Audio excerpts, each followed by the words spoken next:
Salam alaikum, cher. J'espère que vous allez bien. Alaykoum salam wa rahmatullah. Alhamdulillah. J'aurais trois petites questions, comme d'habitude, si c'est possible, bien sûr. Oui, la première, s'il te plaît. D'accord. Alors, la première, c'est est-ce qu'une personne qui fait un mal ou un péché par certitude en pensant que c'est un bien, est-ce qu'il sera jugé qu'il a fait un mal? Je ne sais pas si vous comprenez ce que je veux dire. Explique encore. Alors, je donne un exemple. Une Oui. personne qui fait un péché, mais lui, il pense que ce qu'il fait, il a la certitude que c'est un bien, ce qu'il fait. Et, mais on sait que c'est un péché, nous, les musulmans, par exemple. Oui, je comprends.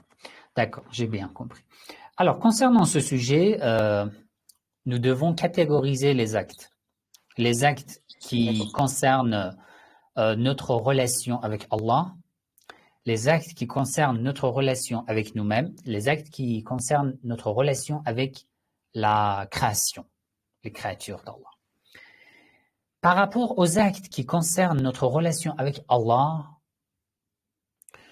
il est possible que, par exemple, j'ai fait beaucoup de recherches, je crois que cet acte est un acte même conseillé.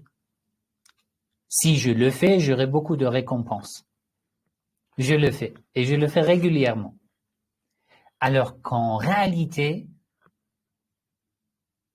j'ai fait des erreurs dans mes recherches et que ce que je fais n'est pas un acte conseillé. Par contre, c'est un mal.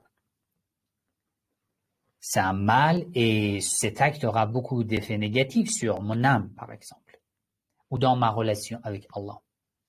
Ici, ça c'est tout à fait possible, mais si j'ai fait tout mon effort, tout mon possible, en faisant des recherches, et que j'ai trouvé un acte comme bien, alors que en réalité c'était un mal, et je le fais, Allah ne va pas me châtier. En fait, j'aurai pas de châtiment au jour du jugement dernier si j'ai fait tout mon effort. D'accord?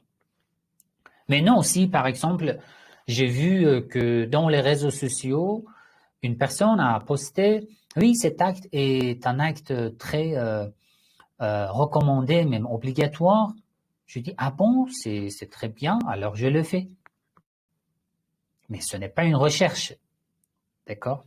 Au moins, on peut se renseigner d'une personne, deux personnes, trois personnes qui savent mieux que nous. Ou si nous pouvons nous-mêmes faire des recherches, on le fait.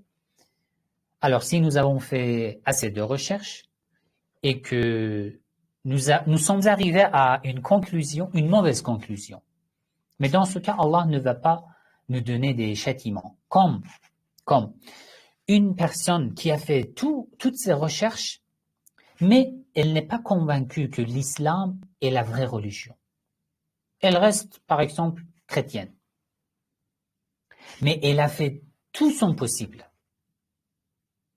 On ne peut pas dire que non, ce n'est pas possible. Si elle fait vraiment des recherches, elle va devenir musulmane. Non, on ne peut pas dire comme ça, parce que déjà, notre réflexion est sous l'effet des conditions du milieu dans lequel nous sommes grandis.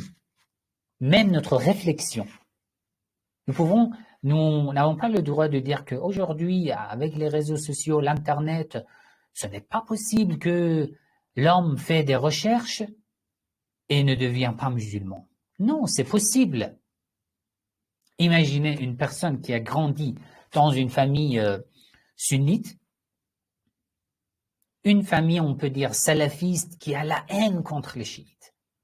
Depuis sa naissance, il n'a appris que la haine contre les chiites. Après, lorsqu'il a par exemple 20 ans, 30 ans, tu t'attends à voir qu'il fait des recherches, qu'il devient chiite. Je ne veux pas dire que ce n'est pas possible, mais de l'autre côté aussi, on ne peut pas dire que c'est possible à 100%.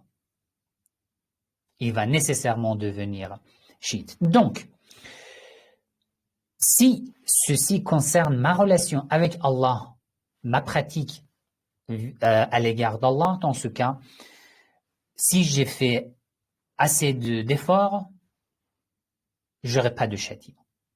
Mais si ce que je fais